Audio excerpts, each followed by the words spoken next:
So Quentin Tarantino just dropped his list of the best films of the 21st century, and the internet, predictably, lost its goddamn mind.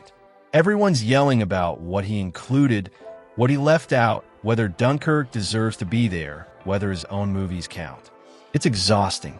It's also missing the point. Because here's the thing, Tarantino's list is fine. It's his list, but it's also deeply, frustratingly narrow, stuck in a very specific groove of what American film culture decides matters. Meanwhile, some of the most electric, dangerous, formally audacious cinema of this century has been happening in the margins, in the cracks, in places most people aren't looking. So fuck it. Let's make our own list. Not to dunk on Quentin, he's done enough for cinema that he's earned the right to his opinions. But because there are 21 films from the past 25 years that deserve to be in this conversation, films that rewired what cinema could be, and most of them you've probably never heard of. I'm Mr. Smithy, and this is the 21 best films of the 21st century, the version nobody asked for, but everybody needs. Let's go. 21. The Brown Bunny, Vincent Gallo, 2003. Let's start with the most hated film on this list. When The Brown Bunny premiered at Cannes, Roger Ebert called it the worst film in the history of the festival. Gallo recut it. Ebert revised his review, but the damage was done. And you know what? The hatred is part of the point. Gallo made a film about narcissistic male grief, so raw and self-lacerating that it turns the camera into a confessional booth. The infamous final scene isn't pornography, it's penance. It's uncomfortable because it's supposed to be. This is what happens when you strip away all the comforting mechanisms of narrative cinema and just let someone bleed on screen for 90 minutes. 20. Fallen Leaves, Aki Kaurismäki, 2023. Kaurismäki has been making the same film for 40 years, and somehow it keeps getting better. Two lonely working-class people in Helsinki try to connect in a world designed to keep them apart. That's it. That's the whole movie. But Kaurismäki shoots it like Bresson by way of deadpan Finnish comedy. Every frame a perfect composition of melancholy and hope. In an era of algorithmic everything, here's a film that believes a glance across a bar can still mean something. 19. The Hills of Disorder, Andrea Tonacci, 2006. Andrea Tonacci spent years tracking the story of Kar-wai, an indigenous Brazilian man who survived a massacre and wandered alone through the wilderness for a decade. The result is a film that obliterates the line between documentary and fiction, between ethnography and poetry. Tonacci isn't interested in explaining Kar-wai to us. He's interested in showing us how cinema itself fails to contain him. It's formally radical and ethically profound, and almost nobody saw it. 18. 10. Abbas Kiarostami, 2002. Kiarostami mounts a digital camera on a car dashboard and shoots 10 conversations between a Tehran woman and her passengers. That's the whole apparatus. No crew, no bullshit. And from this radical simplicity emerges a devastating portrait of Iranian women's lives, caught between tradition and modernity, between what they're told to be and what they are. Kiarostami proves that you don't need spectacle. You just need the courage to look. 17. In the Mood for Love, Wong Kar-wai, 2000. The most beautiful film about not fucking ever made. Tony Leung and Maggie Chung playing neighbors whose spouses are having an affair, and they circle each other like moths around a flame they refuse to touch. Wong shoots it like a fever dream, all saturated colors and slow-motion glances. Nat King Cole on the soundtrack. It's about desire as a form of architecture, the spaces we build around what we want but can't have. 16. Close Your Eyes, Víctor, Erice, 2023. Erice waited 31 years between films, and then he came back with this, a meditation on cinema, memory, and the lies we tell to make sense of our lives. An aging director searches for his former star, who disappeared during a shoot decades ago. It sounds like mystery, but it's really elegy. Erice understands that cinema is always about what's absent, what's lost, what we project onto the screen because we can't bear to look directly at the truth. 15. Road to Nowhere, Monte Hellman, 2010. Hellman's final film is a puzzle box inside a riddle inside a Chinese finger trap. A director makes a film about a mysterious death, casting a young actress who may or may not be the woman who died. Reality and fiction collapse into each other until you can't tell where one ends and the other begins.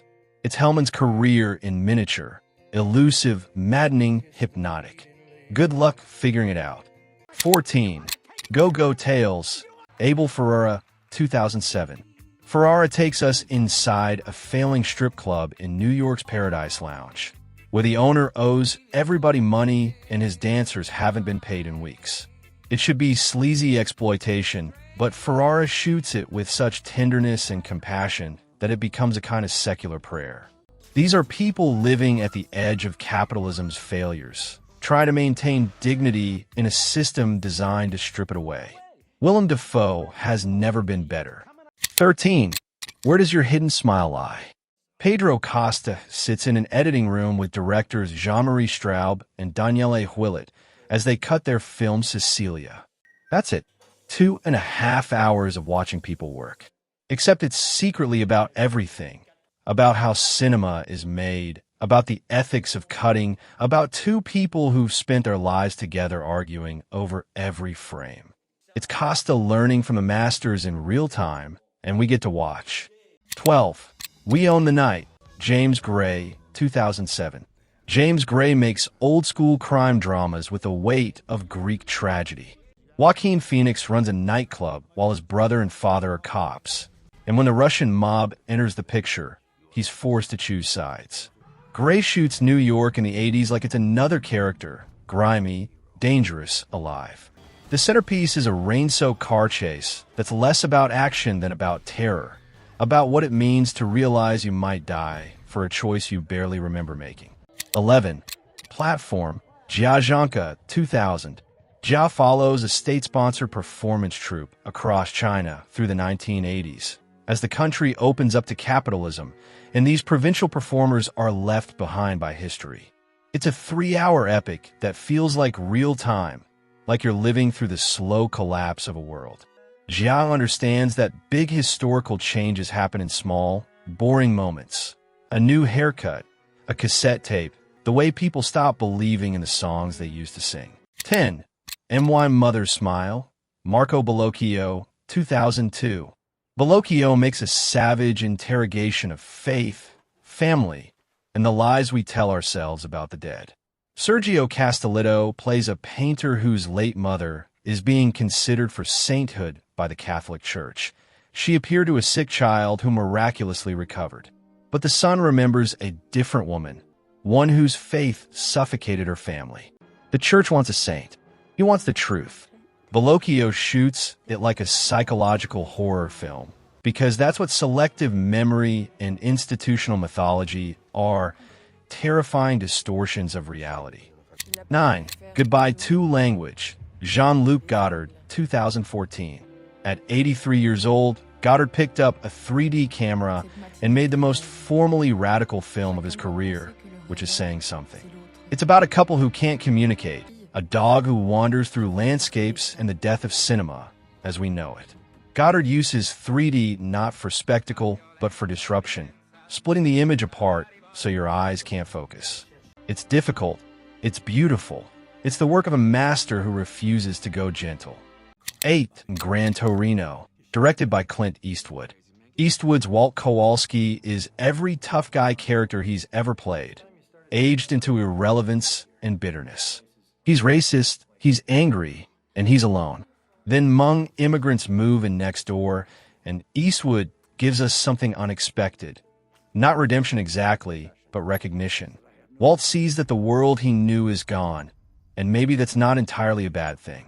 The ending is a cowboy sacrificing himself, not through violence, but through its refusal. It's Eastwood dismantling his own mythology in real time. 7. Come and Go, João César Monteiro, 2003. Montero's final film is a self-portrait as dirty old man, wandering Lisbon in a dirty raincoat, watching women, talking to God. It sounds unbearable, and sometimes it is. But Montero was one of cinema's great anarchists, and Come and Go is his last middle finger to respectability. He shoots the city like it's purgatory and himself as its least dignified inhabitant. It's funny, it's grotesque, it's strangely moving. You'll either love it or walk out. 6. Time and Tide, Tsui Hark 2000. Tsui Hark straps a camera to everything that moves and makes the most kinetic action film of the century. It's about hitmen and mercenaries in Hong Kong, but the plot barely matters. What matters is the movement, the velocity, the way Tsui treats space like it's elastic. The climax is a shootout in an apartment building that's being demolished while the shootout is happening. It's insane. It's glorious. It's proof that action cinema is an art form. 5. Regular Lovers, Philippe Garrel, 2005. May 68 in Paris, shot in lush black and white, following a group of young revolutionaries as they try to change the world and fail. Garrel makes a 3-hour film about disillusionment that never feels disillusioned. He loves these people, even as he shows them drifting into drugs and despair. It's romantic and clear-eyed, nostalgic and unsentimental. And Louis Garrel, the director's son, is impossibly beautiful as the poet who can't quite believe the revolution is over. 4. Mulholland Drive, David Lynch, 2001. Lynch made a TV pilot that got rejected, turned it into a feature film, and accidentally created the greatest movie about Hollywood since Sunset Boulevard. It's a nightmare of identity, ambition, and desire, where dreams and reality blur into each other until you can't tell which is which. Naomi Watts gives the performance of the century. Actually, 2 performances playing 2 different versions of herself. Every time you watch it, it means something different. That's not a bug. It's the point. 3. E.E. 2000, directed by Edward Yang. Yang's final film is 3 hours long, follows an entire Taiwanese family through a year of their lives, and contains more wisdom about how to be human than most filmmakers manage in entire careers. It's patient, it's generous, it's formally immaculate. Yang understands that the big moments in life aren't dramatic. They're quiet realizations, small connections, the accumulation of days. The ending, where a young boy delivers a eulogy to his grandmother, might be the most emotionally devastating scene in 21st century cinema. 2. Miami Vice, Michael Mann, 2006. Mann took a cheesy 80s TV show and turned it into the most tactile, sensory crime film ever made. Shot on digital video with handheld cameras, it's all texture and sensation. The hum of a speedboat engine, the glow of a laptop screen, the heat of Miami at night. Colin Farrell and Jamie Foxx play undercover cops who go so deep they forget which side they're on. The romance between Farrell and Gong Li is more erotic than anything in mainstream American cinema before or since. Mann proves that genre isn't a limitation. It's a vehicle for transcendence. 1. The Fire Within, a requiem for Katia and Maurice Kraft, Werner Herzog, 2022. Herzog spent 40 years making films about obsessives who stare into the abyss. And here he finally found his perfect subjects. 2 French volcanologists who dedicated their lives to filming eruptions, who walked right up to the edge of destruction because they needed to see. Katia and Maurice Kraft died together in 1991 when Mount Unzen exploded beneath them. Herzog takes their own footage, decades of lava flows, pyroclastic clouds, the earth literally tearing itself apart, and turns it into a meditation on what it means to love something that will kill you. His narration is uncharacteristically tender, almost reverent.